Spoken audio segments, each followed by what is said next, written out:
Hello, hello, hello. This is Gresh from the I Am CEO podcast, and I have a very special guest on the show today. I have John Jonas of OnlineJobs.ph. John, it's awesome to have you on the show. Hey, thanks for having me. It's good to be here. No problem. Super excited to have you on. And before I jumped in, I wanted to read a little bit more about John so you can hear about all the awesome things that he's doing. And John has helped thousands of entrepreneurs succeed in their business by doing outsourcing differently. He created and runs OnlineJobs.ph, the largest website for finding Filipino virtual workers with over 1 million Filipino resumes and over 300,000 employers from around the world using it. He works about 17 hours per week, choosing to spend his time with his family rather than working. John, are you ready to speak to the IMCO community? Let's do this. Let's do it. So to kick everything off, I wanted to kind of rewind the clock a little bit, hear a little bit more about what I call your CEO story. We'll let you get started with your business. So I was hiring people in the Philippines. I got a really good tip from someone saying, when you're ready to start outsourcing some of this stuff, make sure you go to the Philippines with it. Because I had tried, and he knew I had tried hiring people locally. I had tried hiring people in India. I had tried hiring people on what was then Elance, now it's Upwork. Mm-hmm. And it was all just, like, none of it just really worked for me. And I hired he gave me this reference where I could hire someone full-time in the Philippines, which that was scary in and of itself. And when I finally took the leap, it was the most liberating experience of my life. And then I started having people ask, like, how are you doing this? Why are you doing this? Why is this working so well? And so I started talking about it, but finding people was terrible. Like the only option at the time was an agency. Like, they have an office in the Philippines. They recruit the workers, bring them into their office, mark up their salaries by 3 times, and then lease them back to you. And they weren't very good at recruiting. And finally I was like, dude, I just want to recruit someone my own. And there was no such thing. And so I was like, I think I can build this software and like try and get a couple hundred profiles in it so I could recruit someone myself. We got a couple hundred profiles in the first month.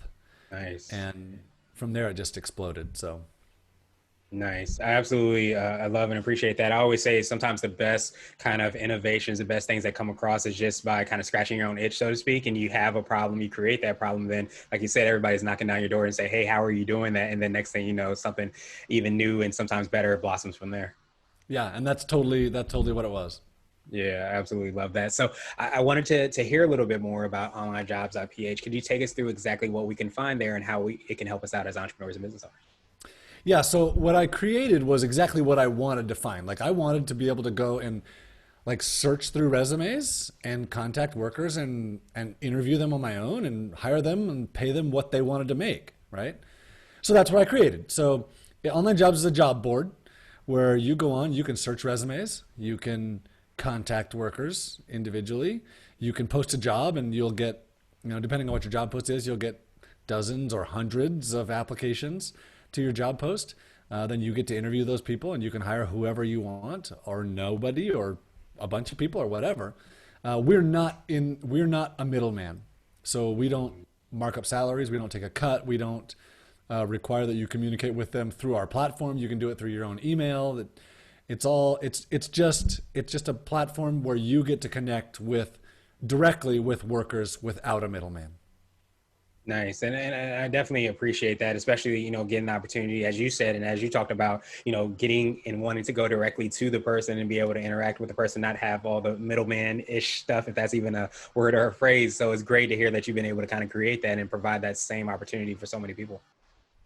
Yeah. And what I found is, for most people, like, a lot of people like the idea of a middleman because they don't want to recruit someone, and they like the idea of having someone there to like kind of look over this person that they're working. And what I found in the end was that actually is detrimental to most working relationships to have that middleman. If you don't get direct access to that person, something goes wrong in the communication with them. And then they're usually, the other company is not that good at recruiting. Like, they're not, in fact, we do recruiting for other people, and we're really good at it. Mm-hmm. But if people will recruit for themselves, they're always better at it recruiting for themselves than we are recruiting for them. So. Yeah, that makes so much sense. And I was actually just going to ask you that. Do you feel like a lot of that is because, like, a lot of times when you bring it on somebody, you're bringing on somebody. I mean, obviously you put as much as you can in the job description, but I feel like there's a certain maybe cultural or way in which you communicate and understanding those things. Sometimes uh, a middleman or a middle person has to be able to kind of dial into all those things to be able to find that right fit. And a lot of times, if that work isn't done, it sometimes gets the ball dropped along the process. Well, so as a like someone else recruiting for you, they're not looking at personality. And Right. so I'll give you an example. Like the first person I ever hired was in 2005. He still works for me today. Nice. And this is kind of one of the interesting cultural things with the Philippines is that as long as you treat them well, they'll never quit working for you. And there's a caveat there. You have to treat them well. Um, but that doesn't, when someone else is recruiting for you, they don't look at personality. They don't care. The only thing they care about is skill. And if your personalities don't mesh, like you're not going to work with someone for 15 years, like it's not reasonable. Right. Yeah, absolutely. So that's why it's great, to see that you created something to help, create, to help solve that problem, I should say. And so I wanted to ask you now for what I call your secret sauce. And this could be for you personally or for your business, but what do you feel kind of sets you apart and makes you unique? So for the business, what makes us different is that we don't take. There's a couple things. We don't take a cut of salaries. That's a big deal. Like everybody else takes a cut of the salary, and typically, like if you're paying them $1,500 a month, they're paying the worker $500 a month. Right. So like it's a big cut.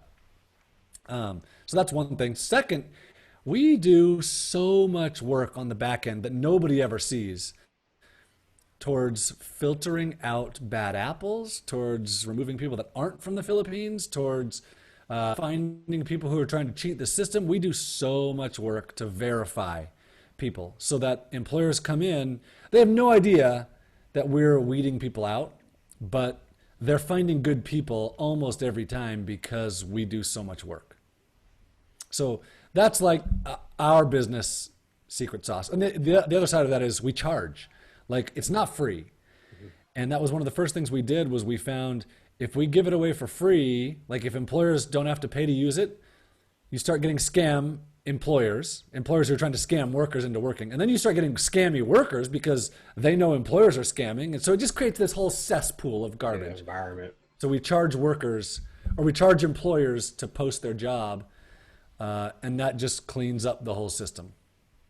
Yeah, I absolutely love that. And I think so many times we forget that a lot of times, especially from a price standpoint, by, increasing the price or even having a price, as you mentioned as well, too, a lot of times that attracts people that are sometimes serious. And on both standpoints, the workers and the people that are submitting the jobs, it creates that win-win situation. And I love what you said, because I think so many times that's so synonymous with success, whether it be, trying to hire somebody for a job or just anything with business. A lot of times you don't see all the behind the scenes things that it goes to create that success.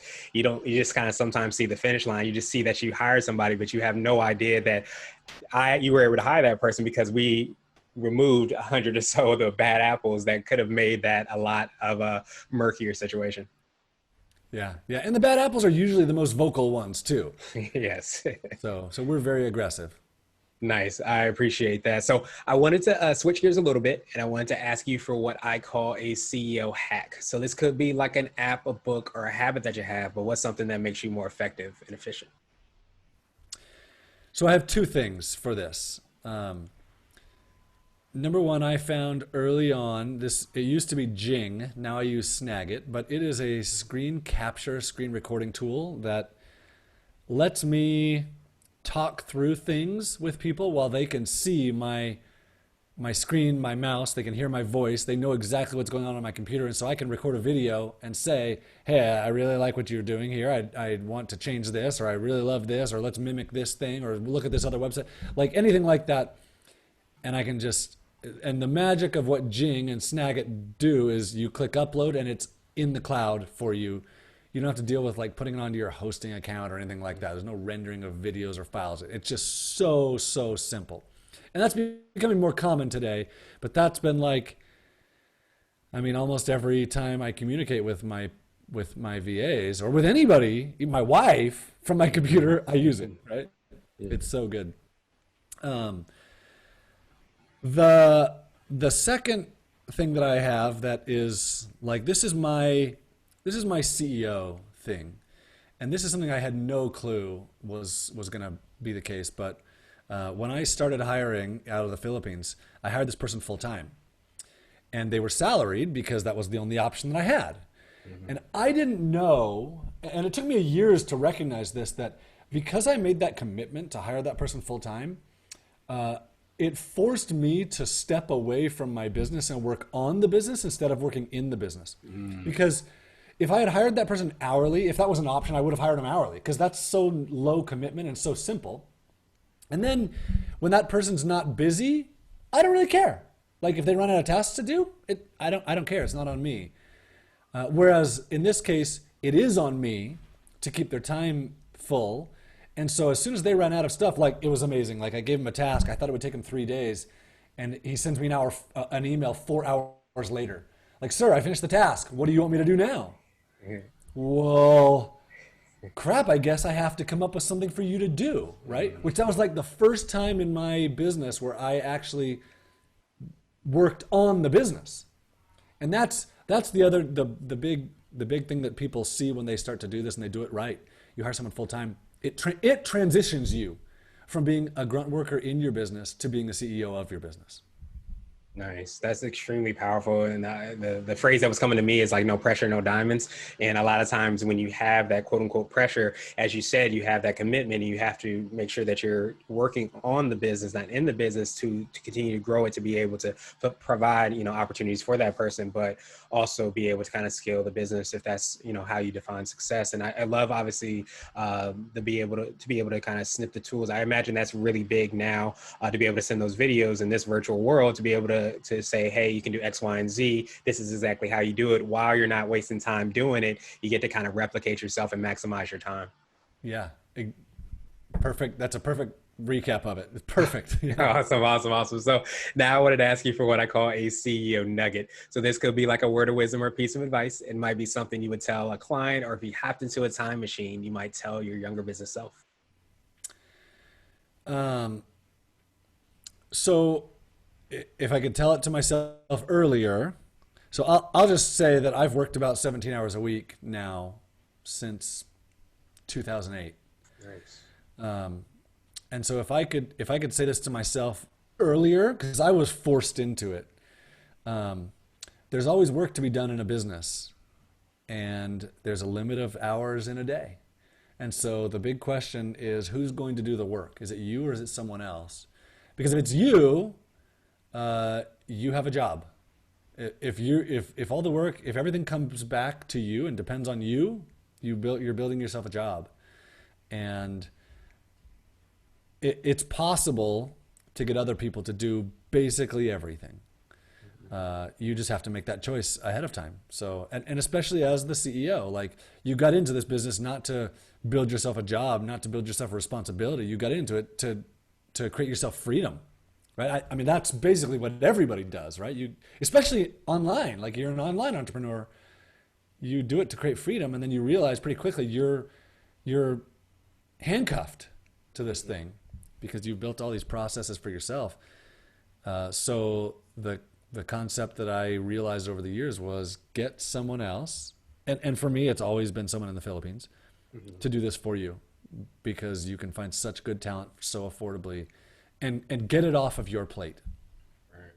Yeah, that's extremely powerful, and definitely correct me if I'm wrong. It kind of sounds like that's kind of a mindset shift, so to speak, because I'm thinking of the book, The E-Myth, where sometimes when people become online entrepreneurs or entrepreneurs in general, they don't sometimes understand all the different aspects, and they quickly fall into the trap of trying to do all of the things and creating a job, a workshop that sometimes they might have had before. But it kind of sounds like you have to understand you shouldn't try to do all the things, especially if that wasn't your original vision for starting the business, and making that shift allows you that opportunity to do that. Yeah, and I love the E-Myth and what he talks about there, because and I've taken it kind of like, I've taken a slightly different approach to it, but like if you can, so what I'll often tell people is like when you have something that you know how to do that you could teach someone else to do, you're ready to hire a VA. And that's what the E-Myth is all about, is like create a system for this thing and get someone else to do that thing. So for me, the different approach that I've taken is I don't always create the system. Like I don't create the standard operating procedure. I will hire the person, and this is a super interesting thing with the Philippines, is how loyal they are, that they'll work for you forever. You don't actually have to have the system up front. You can teach that person, and when they don't do it right, you can modify what you taught them. When they don't do it right, you can modify what you taught them, because you'll find that like creating systems is hard. It's really hard. And so if you don't have to do it all up front with all the risk up front of like, oh, I don't know if this is going to work, you do it over time with this person, then all of a sudden you succeed with it. You have the system, you have the worker who's going to stick with you long term if you treat them well. And then they can teach other people to do the system again, right? So you create systems, and hopefully that system was something that either you were doing or something that you knew how to do that you weren't able to do because there's not enough time in the day, and you get it off of your plate. And that's how I work 17 hours a week, is because I have gotten everything off of my plate and into the hands of others, and they do that work. Yeah, I absolutely love that. And again, just being able to kind of make that shift in understanding and not try to do all the things. And I feel like that's sometimes, again, a kind of a misconception around entrepreneurship, where a lot of times people start businesses or start ventures or start things before they have everything figured out, before they have the processes, the systems, all the ducks in the row, so to speak. But a lot of times, and I love how, you talked about being able to get that person. And if it works well, then you have the system, rather than having the system. Maybe it doesn't do what you want it to do, bring on the person, and then you just have kind of two failed things that are happening. Yeah, yeah, you're totally right. Awesome. So now I wanted to ask you my absolute favorite question, which is the definition of what it means to be a CEO. And we're hoping to have different quote unquote CEOs on this show. So John, what does being a CEO mean to you? I think it means being a leader of other people. So, I mean, you look at like Steve Jobs, or like Tim Cook today, right? Tim Cook doesn't build iPhones. You know, he doesn't design iPhones. He doesn't design the website. He doesn't do any of that, right? He leads people. And the more you can be a leader, the more effective you are, and the more you really become a CEO. Yeah, that's extremely powerful. And I love how you said lead people, because I think so many times we forget about that people aspect in business. We think about the website, we think about designing the iPhone and all those aspects, but we often forget sometimes, which I think is one of the most valuable assets, which is the people that we have working in the organization. So love that perspective. I appreciate it, and I appreciate your time even more. What I wanted to do is pass you the mic, so to speak, just to see if there's anything additional you can let our readers and listeners know, and of course, how best they can get a hold of you and find out about all the awesome things that you guys are working on. Yeah, so over the years, I've found that this isn't like, it's not for everybody. Like some entrepreneurs are never going to pass stuff off, right? Like they'll try passing stuff off and it just won't work for them because they just require too much control, right? Mm-hmm. But you won't know until you try it. Like you have to take a leap and see, like, can this work for me? Does my personality fit? Can I, can I find someone else that can help me? Because if you can, like, it'll change everything you ever do in your business. If you can't, okay, now you know. Now you can keep working 60 hours a week or whatever, right? Or give it another shot and see if you can make it work again another way, whatever it is. So however you do that, it takes a leap either way, and you got to try it and see, does this work for me? So.